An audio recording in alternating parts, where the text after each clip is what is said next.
আসসালামু আলাইকুম বন্ধুরা, কেমন আছেন সবাই? আশা করি সবাই ভালো আছেন। আমি ফেসবুক রল করতে করতে একটা কি বলবো, ভিডিও দেখে না হেসে পারলাম না। তাই ভাবলাম যে আপনাদের সাথে শেয়ার করি। চলুন ভিডিওটা দেখা যাক। ঝড় এসে কারেন্ট নিয়ে যায়, আর রাসেল তুমি এসে আমাকে নিয়ে যেতে পারো না বাবু।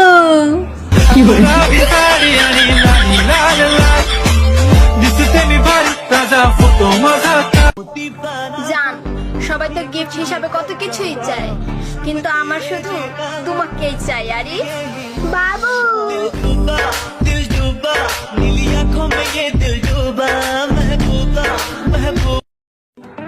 এই সব মেয়েরা তোদেরকে বলছি, আমার রায়হানের দিক কেন নজর দিস? রায়হানকে আমি অনেক ভালোবাসি বাবু। রায়হান